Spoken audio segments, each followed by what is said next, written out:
Buenas noches y bienvenidos a Sala de Prensa. Un gusto acompañarlos en esta oportunidad para hablar de un capítulo bien importante y que nos compete a todos como sociedad. Hoy se conmemora el Día Mundial de la Infancia y sin duda se da en medio de un panorama desgarrador, preocupante y alarmante, especialmente en nuestro país, en donde según cifras oficiales se están registrando más de 100 casos de violación contra niños, niñas y adolescentes cada día. Por eso, a esta hora nos acompañan el doctor Esteban Reyes, él es el director de Aldeas Infantiles en Colombia, y la doctora Rocío Mojica, la oficial de protección de UNICEF. Bienvenidos a Sala de Prensa. Gracias. Para Muchas gracias por la empezar, invitación. hablábamos especialmente de estas cifras, 100 casos de niños, niñas y adolescentes envueltos en cualquier tipo de violencia. Doctor Esteban, ¿cómo entender este panorama? ¿Qué representa hoy para el país? Pues las cifras son alarmantes. Los casos de violencia además tienen un subregistro porque en muchas ocasiones no quedan formalmente notificados y alertados también a las autoridades. Nosotros estimamos que por cifras de medicina legal, en lo corrido del año se han presentado más de 15.000 casos de violencia sexual. La violencia física son casos mucho más grandes. Al sistema de protección en Colombia ingresan anualmente alrededor más de 50.000 niños, niñas y adolescentes porque han sido víctimas de violencia. Es decir, son cifras alarmantes de las cuales apenas vemos la punta del iceberg porque muchas de ellas no son registradas, no son notificadas, ocurren además en los ámbitos domésticos por lo general. Y creemos que hay una emergencia en términos de atención a los derechos de niños, niñas y adolescentes en Colombia que requiere una acción decidida de la sociedad civil, pero principalmente del Estado, en términos de dar una respuesta efectiva con inversión de recursos y con mecanismos eficaces para atender esta situación. Doctora Mojica, se necesitan acciones decididas, lo decía el doctor Esteban Reyes, pero hablemos un poco sobre el análisis que hace UNICEF sobre la radiografía de hoy en Colombia frente a los delitos que se están registrando. La violencia sexual es el principal delito que se está cometiendo contra niños y niñas en Colombia. Sí, digamos, según las cifras de medicina legal y de los boletines de 2023, la violencia, los reportes de exámenes que se hacen por presunto delito sexual en el 81% de los casos se hacen a niños, niñas y adolescentes. Realmente la violencia sexual tiene cara de niñez en el país y fundamentalmente a las niñas y las adolescentes. En el 2023 fueron más de 19.000 casos de violencia sexual. Y lo que sabemos es que hay un subregistro altísimo.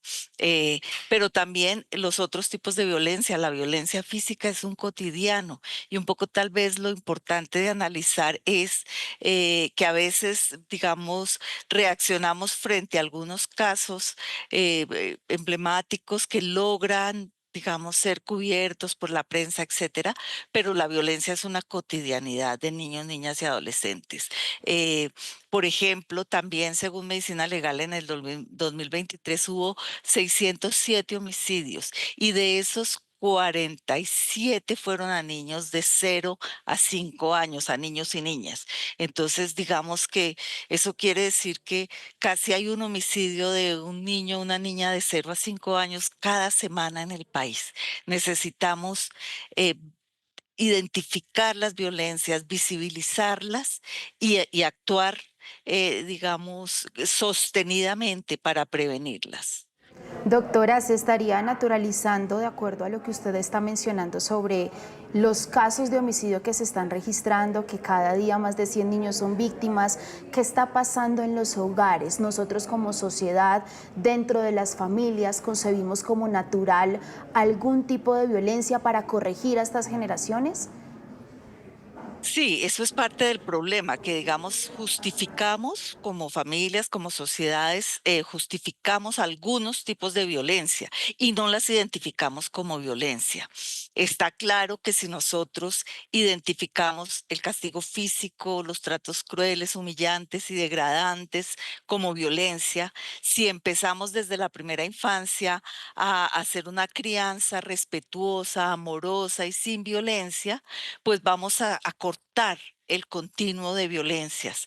Vamos a poder, digamos, acompañar en su proceso de desarrollo a seres humanos que tengan más capacidad de resolver pacíficamente sus conflictos, que tengan más capacidades para manejar las emociones.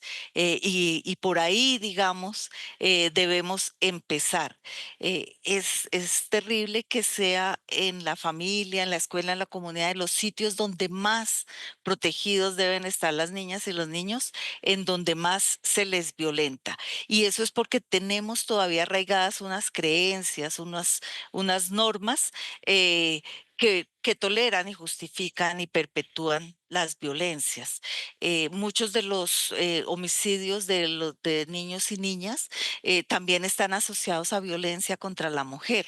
Están asociados a lo que se llama violencia vicaria, que es hacerle daño a un niño o una niña para hacerle daño a su madre.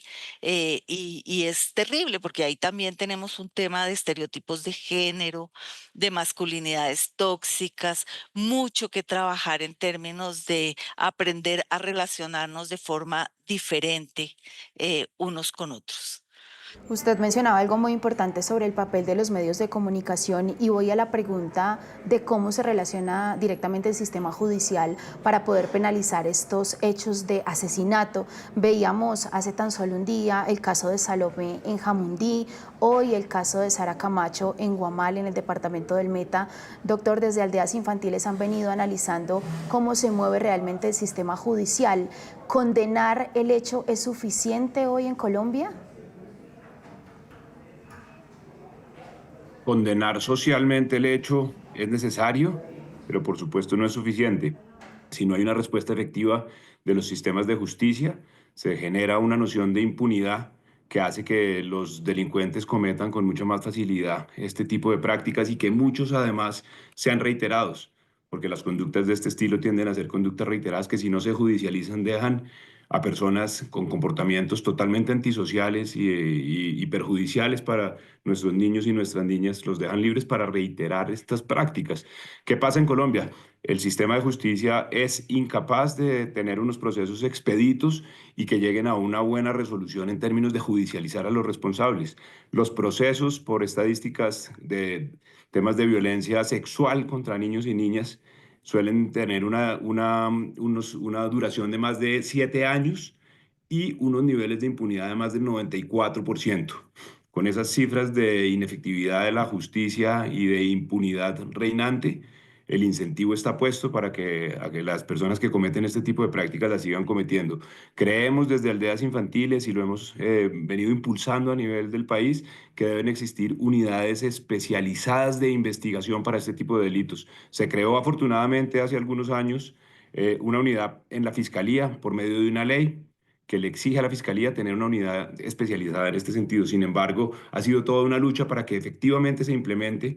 Nosotros desde Aldeas Infantiles interpusimos una acción de cumplimiento para que se creara, porque no se había creado a pesar de que la ley lo pedía, y finalmente este año nace a la luz, pero no cuenta aún con los recursos económicos, financieros, técnicos para desplegar las investigaciones que se requieren en estos casos. Entonces, definitivamente nuestro llamado es a que la respuesta desde el aparato de justicia debe ser mucho más ágil y para eso se debe fortalecer la inversión en el sistema de justicia que permita que los cuerpos de investigación estén especializados y que los jueces desarrollen procesos más rápidos y que conduzcan a sanciones efectivas para quienes cometen este tipo de prácticas. Usted menciona algo muy importante, hoy la directora del ICBF lo decía, solo hay 13 unidades por ahora en el papel, hasta ahora se van a empezar a desplegar y sin duda que deberían tener esas unidades para que sí lleguen al entorno del hogar, a la familia. Ese es un reto muy grande de este tipo de delitos, como lo decía Rocío, desafortunadamente suelen ocurrir en los sitios donde más protegidos deberían estar los niños y en el caso específico de los delitos sexuales, muchos de ellos también los homicidios contra niños de 0 a 5 años, que son alarmantes, como decía Rocío, ocurren una vez cada semana se presenta un homicidio de este estilo, tienen un reto muy grande y es que ocurren protegidos bajo la barrera de los hogares, bajo las paredes que de alguna manera alejan la posibilidad de ver qué está pasando allá y cómo está desarrollándose la vida de nuestros niños y nuestras niñas en Colombia. Por eso el aparato de justicia debe tener mecanismos capaces de entrar a ver qué está pasando en las casas, y esto requiere entes especializados y unos medios de prueba que no son fáciles de recabar, porque se requiere también un conocimiento técnico y una forma también de aproximarse a las víctimas que es diferente. Y allí nosotros lo que hemos identificado desde aldeas infantiles, porque nos llegan los casos de forma reiterada de niños y niñas que han sido víctimas y que después nosotros cuidamos y atendemos para tratar de resarcir las situaciones. Pues lo que pasa es que el aparato de justicia termina revictimizándolas, en tanto que los operadores de justicia no tienen la especialidad y la sensibilidad para proteger a esos niños que llegan y han sido víctimas. Terminan dándose unos procesos en donde nuevamente se les piden las pruebas, se les agrede de muchas formas, y eso no debería pasar. Así que lo que las unidades de investigación deberían tener son equipos especializados, formados, sensibilizados y con herramientas técnicas para poder adelantar este tipo de investigaciones. Equipos que ayuden a la prevención, porque son dos capítulos y dos miradas bien diferentes. Una es la forma reactiva de este sistema judicial, pero cómo prevenirlo desde las familias. Los invito a ver este video que realmente nos ha conmovido como medio de comunicación sobre la campaña que hoy UNICEF trae a esta conversación. Trátame al derecho. No quiero ser una niña, un niño más que sufre en silencio. La violencia física o verbal deja marcas de por vida. La violencia enseña a las niñas y a los niños a relacionarse desde el miedo. Ayuda a que las niñas y los niños se sientan protegidos y valorados. Trátame al derecho. Eliminar todas las formas de violencia hacia niños, niñas y adolescentes es urgente y depende también de ti. Ellos mismos lo dicen, los niños, niñas, adolescentes en esta pieza. Trátame al derecho. Doctora Rocío, ¿cómo tratarlos al derecho desde los hogares? Hoy, ¿qué decirle a los padres de familia que la están escuchando?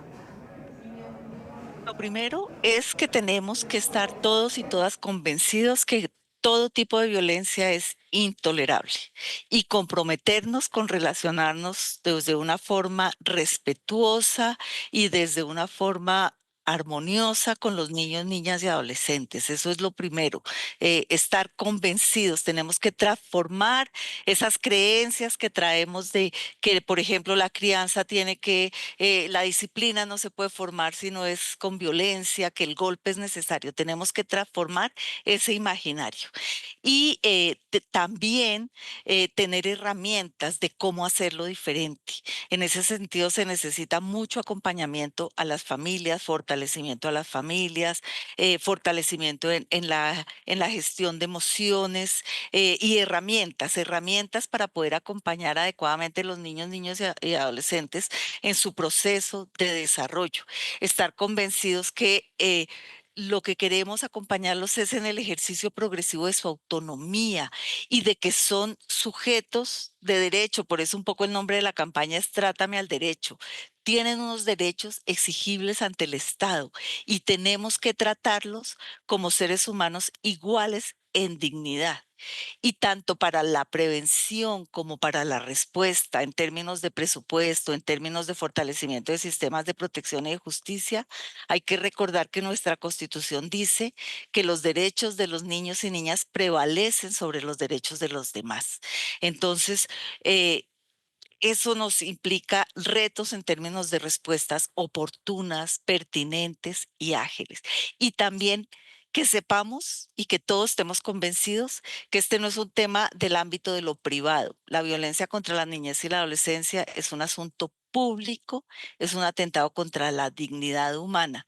Si la reconocemos y si la reportamos cuando tenemos sospechas, podemos estar ayudando a evitar que esos tipos de violencia se escalen y terminen en consecuencias fatales como el homicidio. Y tener la claridad de que todo tipo de violencia hace daño a los niños y niñas, les hace daño a su autoestima, genera depresión, genera ansiedad, dejan de confiar en sí mismos y terminan aprendiendo que es una forma válida de relacionarse con otros seres humanos. Entonces, también como sociedades, si queremos cortar el ciclo de violencia, si queremos aprender a resolver nuestros conflictos de forma pacífica, necesitamos empezar por no tolerar ningún tipo de violencia y no ejercer ningún tipo de violencia con nuestros hijos, hijas, adolescentes, con los niños y niñas a los que cuidamos. Hay algo muy importante que llama la atención y es que los niños, lo decían en el video, son vulnerables, son seres que no tienen poder de decisión, siendo tan pequeños, son indefensos. Doctor, ¿usted es papá? Yo soy padre, yo tengo 2 hijos mellizos de 8 años. Tiene 2 hijos de 8 años y se lo pregunto porque ser papá no está escrito en un manual, no les enseñan a ser papá o mamá, pero ¿qué cree usted que debería ser importante en medio de tantos conflictos que estamos viendo, de las redes sociales como un agente bien importante a nivel social? ¿Qué hacer desde el hogar para romper ese patrón? Y creo que la paternidad y la maternidad en una sociedad como la nuestra impone una cantidad de desafíos para los cuales no estamos preparados, no hay una formación para hacerlo. Y cuando a esto se suman elementos de vulnerabilidad y de alto riesgo, cuando un padre llega a su casa y no tiene cómo brindarle alimentos a sus hijos y tiene altos niveles de estrés y tiene conflicto con su pareja y se suman una serie de factores, eh, puede derivar en unos comportamientos que terminan siendo vulneratorios de los derechos de los niños y las niñas. Por eso es tan importante hacer un trabajo con las familias, porque es natural que los padres en algunos casos no sepan que hay una serie de prácticas que pueden ser nocivas para los niños. Tenemos naturalizado e interiorizado que es aceptable ciertas formas de castigo físico y eso definitivamente en Colombia y en el mundo es inaceptable. En Colombia, de hecho, tenemos una ley desde el año 2021, la ley 2089, que prohíbe todas las formas de castigo físico, tratos crueles, humillantes o degradantes contra los niños. Y sin embargo, llevar esto a la práctica es todo un reto que tenemos como sociedad. Y se requieren herramientas para fortalecer a las familias y que puedan ser entornos de cuidado, entornos protectores. En algunos casos es un asunto de ignorancia, de padres que aún no tienen el conocimiento de cómo brindar un cuidado amoroso y hay una serie de prácticas que hemos identificado y que la ciencia en este momento ha demostrado que son absolutamente nocivas, pero no se sabe. Doy un ejemplo sencillo. Sacudir a un bebé en los primeros 6 meses puede tener unos efectos cerebrales absolutamente nocivos y dañinos para el resto de la vida, porque el cerebro apenas se está moldeando y puede tener unas lesiones que se pueden repercutir, que pueden repercutir a lo largo de la vida en todo tipo de consecuencias negativas. Pero muchas veces los padres y las madres, al no tener esta información, hacen una serie de comportamientos o actos con sus hijos sin darse cuenta de las consecuencias. Por eso, tan importante los procesos de formación para las familias en la crianza positiva, en la crianza amorosa, y que como sociedad nos cerremos en torno al cuidado de los niños, apoyando a las familias, y que como padres y madres tengamos la conciencia de los derechos, el interés superior de los niños y las niñas, y cómo eso se debe manifestar en una reflexión continua de cómo dar el mejor trato posible a nuestros niños y a nuestras niñas. Doctora, UNICEF, ¿cómo va a empezar a llegar a las familias, ese entorno tan importante como ya lo venimos mencionando? ¿Cómo van a empezar a llegar con esta campaña Trátame al Derecho? Y le quiero preguntar sobre los factores que usted considera importantes frente a esa convivencia sana, a esa educación llena de cosas positivas para la etapa de adultos que van a enfrentar estos menores de edad. Lo primero es, la campaña se llama Trátame al Derecho y lo que busca es amplificar las voces de los niños, niñas y adolescentes, porque esa es una cosa importantísima. Hay que escuchar la voz y tener en cuenta la opinión de los niños, niñas y adolescentes. Ellos tienen mucho que decir y mucho que aportar en términos de cómo los y las adultas podemos hacer un ejercicio respetuoso y amoroso en el proceso de acompañamiento de su desarrollo y en el proceso de crianza. Hay que creerles también. Es muy importante. Muchas veces creemos más la voz del adulto, de la adulta, que las voces de niños, niñas y adolescentes. Y la Convención sobre los Derechos del Niño, que hoy celebramos 35 años de su promulgación, dice es fundamental creerle a los niños, escuchar su voz a los niños y niñas y tener en cuenta su opinión. Eso en primer lugar. Eh, ¿Cómo podemos llegar a las familias? Bueno, este tipo de campañas, digamos, informan.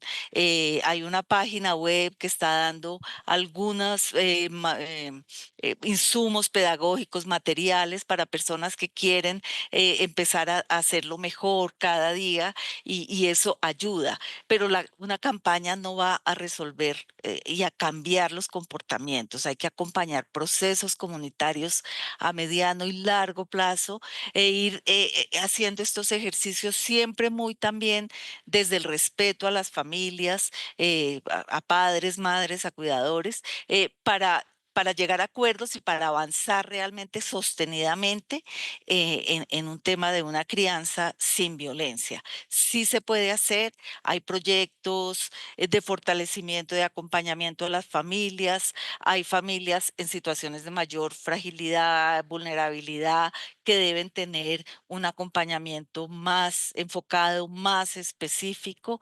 Y ahí también tenemos un marco muy interesante. La ley que mencionó Esteban, que prohíbe el castigo físico, propuso diseñar una estrategia pedagógica dirigida a padres, madres y cuidadores. UNICEF acompañó al Estado colombiano en el diseño de esta estrategia nacional pedagógica, también con la sociedad civil y con otros actores.